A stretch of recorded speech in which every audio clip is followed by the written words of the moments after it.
이 말에 사울은 몹시 언짢았다. 생각할수록 화가 치밀어 올랐다.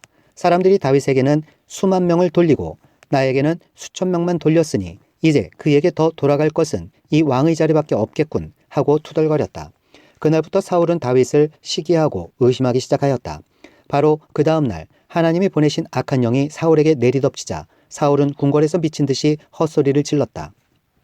다윗은 여느 날과 같이 수금을 탔다. 그때의 사울은 창을 가지고 있었는데 그가 갑자기 다윗을 벽에 박아버리겠다고 하면서 다윗에게 창을 던졌다. 다윗은 사울 앞에서 2번이나 몸을 피하였다. 주님께서 자기를 떠나 다윗과 함께 계시는 것을 안 사울은 다윗이 두려워졌다. 그리하여 사울은 다윗을 천부장으로 임명하여 자기 곁에서 떠나게 하였다. 다윗은 부대를 이끌고 출전하였다. 주님께서 그와 함께 계셨기 때문에 어디를 가든지 그는 항상 이겼다.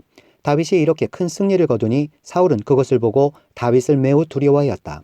그러나 온 이스라엘과 유다는 다윗이 늘 앞장서서 싸움터에 나가는 것을 보고 모두 그를 좋아하였다. 다윗이 사울의 사위가 되다. 사울은 자기의 손으로 다윗을 직접 죽이지 않고 블레셋 사람의 손에 죽게 하려고 마음먹고 다윗에게 말하였다. 내가 데리고 있는 나의 맏딸 메랍을 너의 아내로 줄 터이니 너는 먼저 주님께서 앞장서서 싸우시는 주님의 싸움을 싸워서 내가 정말 용사인 것을 나에게 보여라. 다윗이 사울에게 말하였다. 제가 누구이며 제 혈통이나 제 아버지 집안이 이스라엘에서 무엇이기에 제가 감히 임금님의 사위가 될 수 있겠습니까? 하고 사양하였다. 그런데 사울은 딸 메랍을 다윗에게 주기로 하고서도 정작 때가 되자 사울은 그의 딸을 무올라 사람 아드리엘과 결혼시키고 말았다. 사울의 딸 미갈이 다윗을 사랑하였다. 누군가가 이것을 사울에게 알리니 사울은 잘된 일이라고 여기고 그 딸을 다윗에게 주어서 그 딸이 다윗에게 올무가 되게 하여 그를 블레셋 사람의 손에 죽게 해야 하겠다고 혼자 생각하였다. 그래서 사울은 다윗에게 다시 그를 사위로 삼겠다고 말하였다. 사울이 신하들에게 지시하였다. 당신들은 다윗에게 내가 다윗을 좋아한다고 말하시오. 그리고 당신들도 모두 다윗을 좋아한다고 말하시오.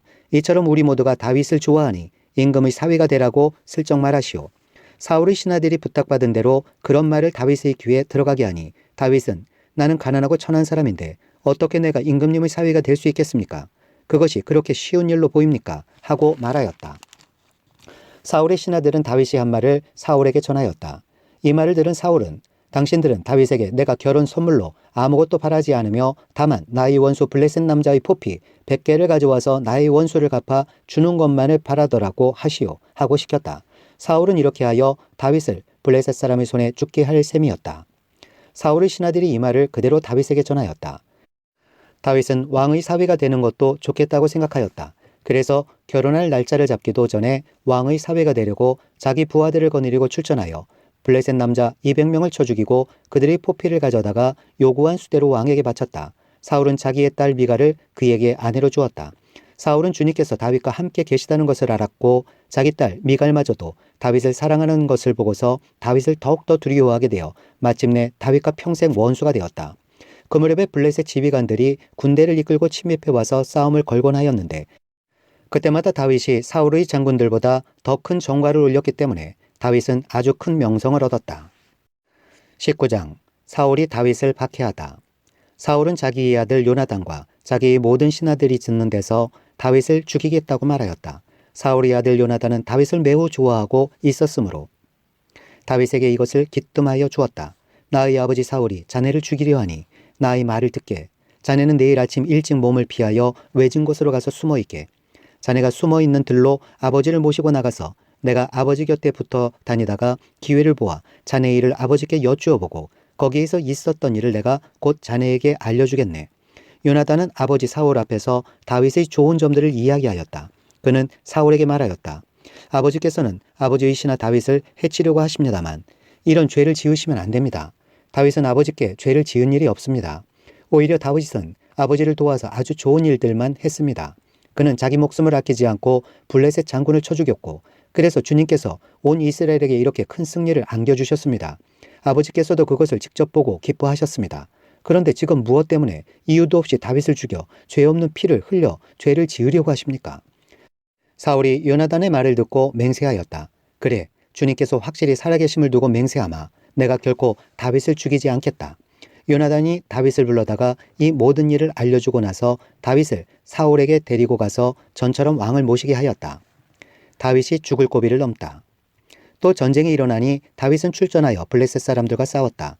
다윗이 그들을 쳐서 크게 무찌르니 블레셋 사람들이 다윗 앞에서 도망쳤다.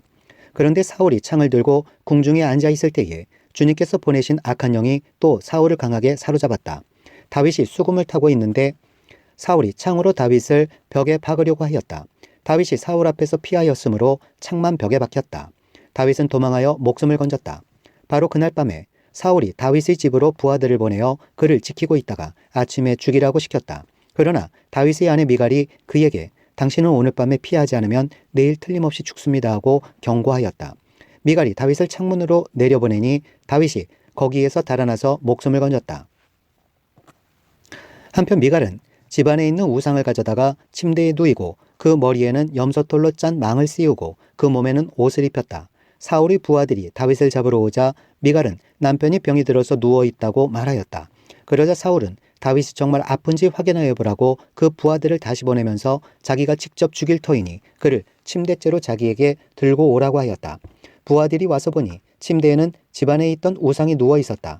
머리에 염소털로 짠 망을 씌운 채 누워 놓은 것이었다. 사울이 미갈에게 호통을 쳤다. 내가 왜 나를 속이고 원수가 빠져나가서 살아날 수 있게 하였느냐. 그러자 미갈은 다윗을 빠져나가지 못하게 하였다가는 다윗이 자기를 죽였을 것이라고 사울에게 대답하였다. 다윗은 그렇게 달아나서 살아난 다음에 라마로 사무엘을 찾아가서 그동안 사울이 자기에게 한 일을 모두 이야기하였다. 그러자 사무엘은 곧 다윗을 데리고 나요스로 가서 살았다. 다윗이 라마의 나요스에 있다는 소식이 곧 사울에게 들어갔다. 사울은 다윗을 잡아오라고 부하들을 보냈다.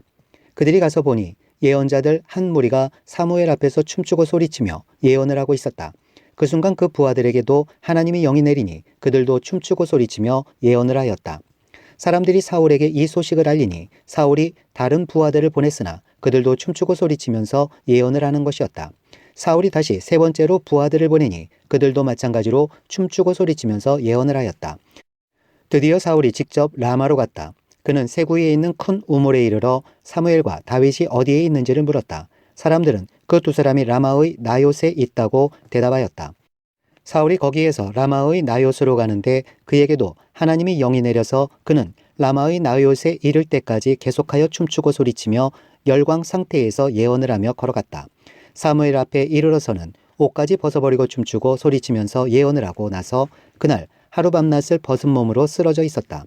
사울도 예언자가 되었는가 하는 말이 여기에서 나왔다. 20장 요나단이 다윗의 탈출을 도와주다. 다윗이 라마의 나요스에서 빠져나와 집으로 돌아온 다음에 요나단에게 따져 물었다. 내가 무슨 못할 일을 하였느냐? 내가 무슨 몹쓸 일이라도 하였느냐? 내가 자네의 아버지께 무슨 잘못을 저질렀기에 아버님이 이토록 나의 목숨을 노리시느냐? 요나단이 그에게 대답하였다. 자네를 죽이시다니 결코 그런 일은 없을 걸세. 내가 분명히 말하지만 우리 아버지는 큰 일이든지 작은 일이든지 나에게 알리지 않고서는 하시지를 않네. 그런데 우리 아버지가 이 일이라고 해서 나에게 숨기실 까닭이 무엇이겠는가? 그럴 리가 없네. 그러나 다윗은 맹세까지 하면서 말하였다. 자네가 나를 지극히 아낀다는 것은 자네의 아버님도 잘 알고 계시지 않은가? 그렇기 때문에 이 일만은 자네에게 알려서는 안 된다고 생각하셨을 걸세. 자네가 알면 매우 슬퍼할 테니까 말일세. 주님께서 살아계시니 내가 자네에게 분명히 말하겠네. 나와 죽음 사이는 한 발짝밖에 되지 않네. 요나단이 다윗에게 제안하였다. 자네의 소원을 말해보게. 자네를 돕는 일이면 무엇이든지 하겠네. 다윗이 요나단에게 대답하였다. 내일은 초하루일세. 내가 임금님과 함께 앉아서 식사를 해야 하는 날일세. 그러나 내가 외출을 할 수 있도록 주선하여 주게. 나가서 모레 저녁 때까지 들녘에 숨어 있겠네. 그랬다가 만일 자네의 아버님이 내가 왜 안 보이느냐고 물으시거든. 그때 자네는 내가 우리 고향 베들레헴으로 가서 온 가족과 함께 거기에서 매년제를 드릴 때가 되어 급히 가보아야 한다고 말미를 달라고 해서 허락해 주었다고 말씀드려주게. 그때 자네의 아버님이 잘했다고 말씀하시면 나에게 아무런 화가 미치지 않겠지만 자네의 아버님이 화를 내시면 나를 해치려고 결심하신 것으로 알겠네. 자네는 이미 주님 앞에서 나와 가까운 친구로 지내기로 굳게 약속하였으니 나에게 친구의 의리를 꼭 지켜주게. 그러나 나에게 무슨 허물이 있다면 자네가 직접 나를 죽이게. 나를 자네의 아버님께로 데려갈 까닭이 없지 않은가? 요나단이 대답하였다. 결코 그런 일은 없을 걸세. 우리 아버지가 자네를 해치려는 결심을 할 줄을 알고서야 내가 어찌 그것을 자네에게 곧 알려주지 않겠는가? 그러나 다윗은 요나단에게 물었다. 혹시 자네의 아버님이 자네에게 화를 내면서 대답하시면 누가 그것을 나에게 알려주겠는가? 요나단이 다윗에게 말하였다. 자, 가세, 들로 나가세. 둘은 함께 들로 나갔다. 요나단이 다윗에게 약속하였다. 주 이스라엘의 하나님이 우리의 증인이시네. 내가 내일이나 모레 이맘때에 아버지의 뜻을 살펴보고 자네에게 대하여 좋게 생각하신다면 사람을 보내어 알리겠네. 아버지가 자네를 해치려 한다는 것을 내가 알고도 그것을 자네에게 알리지 않아서 자네가 안전하게 피신하지 못하게 된다면 주님께서 이 요나단에게 무슨 벌을 내리셔도 달게 받겠네. 주님께서 나의 아버지와 함께 계셨던 것처럼 자네와도 함께 계시기를 바라네. 그 대신 내가 살아있는 동안은 내가 주님의 인자하심을 누리며 살 수 있게 해주게. 내가 죽은 다음에라도 주님께서 자네 다윗의 원수들을 이 세상에서 다 없애버리시는 날이라도 나의 지방과 의리를 끊지 말고 지켜주게. 그런 다음에 요나단은 다윗의 지방과 언약을 맺고 말하였다. 주님께서 다윗의 원수들에게 보복하여 주시기를 바라네. 요나단은 다윗을 제 몸처럼 아끼는 터라 다윗에게 다시 맹세하였다. 요나단이 다윗에게 약속하였다. 내일은 초하루이니 아버지가 자네의 자리가 빈 것을 보시면 틀림없이 자네가 왜 자리를 비웠는지 물으실 것에 모레까지 기다리다가 저번 일이 있었을 때에 숨었던 그곳으로 내려가서 에셀 바위 곁에 숨어있게.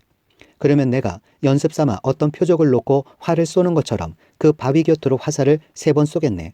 그런 다음에 내가 데리고 있는 종을 보내어 그 화살을 다 찾아오라고 말하겠네. 그때에 내가 그 종에게 큰 소리로 너무 멀리 갔다 이쪽으로 오면서 다 주워 오너라 하고 말하면 주님께서 살아계심을 걸고 맹세하겠네. 자네에게는 아무 일도 없을 것이니 안심하고 나오게.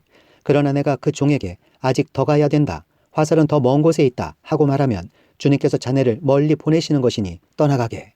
오직 우리가 함께 약속한 말에 대해서는 주님께서 길이길이 자네와 나 사이에 증인이 되실 것세.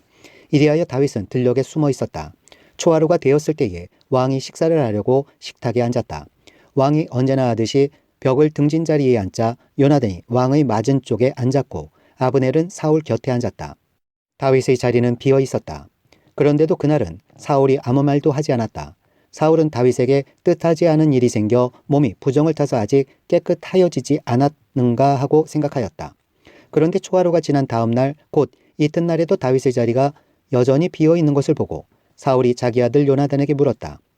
어째서 이새의 아들이 어제도 오늘도 식사하러 나오지 않느냐? 요나단이 사울에게 대답하였다. 다윗이 저에게 베들레헴에 다녀올 수 있도록 허락하여 달라고 간곡히 요청하였습니다. 자기 집안이 베들레헴 성읍에서 제사를 드리는데 자기 형이 다녀가라고 했다고 하면서 제가 자기를 아낀다면 자기 형을 만나게 해달라고 저에게 간청을 하였습니다. 그래서 그가 지금 임금님의 식탁에 나오지 못하였습니다. 사울이 요나단에게 화를 내면서 소리쳤다. 이 폐역무도한 계집의 자식아, 내가 이새의 아들과 단짝이 된 것을 내가 모를 줄 알았더냐. 그런 녀석과 단짝이 되다니 너에게도 부끄러운 일이고 너를 낳은 내 어미를 발가벗기는 망신이 될 뿐이다. 이새의 아들이 이 세상에 살아있는 한은 너도 안전하지 못하고 너희 나라도 안전하지 못한 줄 알아라. 빨리 가서 그 녀석을 당장 끌어오너라. 그 녀석은 죽어야 마땅하다. 요나단이 자기 아버지 사울에게 그가 무슨 못한 일을 하였기에 죽어야 합니까? 하고 항의하니 그 순간 사울이 요나단을 찔러 죽이려고 창을 뽑아 겨냥하였다. 그제서야 요나단은 자기 아버지가 다윗을 죽이려고 단단히 벼르고 있다는 것을 알아차렸다. 요나단도 화가 치밀어 식탁에서 일어섰다. 그리고 요나단은 자기 아버지가 다윗을 모욕한 것이 가슴 아파서 그 달에 이틀째가 되던 그날은 하루 종일 아무것도 먹지 않았다. 그 다음날 아침에 요나단은 어린 종을 하나 데리고 들녘으로 나가서 다윗과 약속한 장소로 갔다. 거기에서 요나단은 자기가 데리고 온 어린 종에게 너는 막 달려가서 내가 지금 쏘는 화살을 주워 오너라 하고 시켰다. 어린 종이 달려가자 요나단은 그의 머리 위로 화살을 쏘았다. 요나단이 쏜 화살이 떨어진 곳으로 그 어린 종이 달려가자 요나단이 그의 뒤에다 대고 소리쳤다. 아직도 덜 갔다. 화살이 더 먼 곳에 있지 않느냐. 요나단이 그 소년의 뒤에다 대고 계속 소리쳤다. 빨리 서 있지 말고 빨리 달려. 요나단의 어린 종은 화살을 주워다가 자기 상전에게 바쳤다. 그러나 그 어린 종은 아무것도 눈치채지 못하였다. 요나단과 다윗만이 그 일을 알았다. 그런 다음에 요나단은 데리고 왔던 그 어린 종에게 자기의 무기를 주면서 그것을 들고 성읍 안으로 들어가라고 말하였다. 그 어린 종이 성읍 안으로 들어가니 다윗이 그 숨어있던 바위 곁에서 일어나 얼굴을 땅에 대면서 3번 큰절을 하였다. 그리고 그들은 서로 끌어안고 함께 울었는데 다윗이 더 서럽게 울었다. 그러자 요나단이 다윗에게 말하였다. 잘 가게. 우리가 서로 주님의 이름을 걸고 맹세한 것은 잊지 않도록 하세. 주님께서 나와 자네 사이에서 뿐만 아니라 나의 자손과 자네의 자손 사이에서도 길이길이 그 증인이 되실 걸세. 다윗은 일어나 길을 떠났고 요나단은 성 안으로 들어갔다.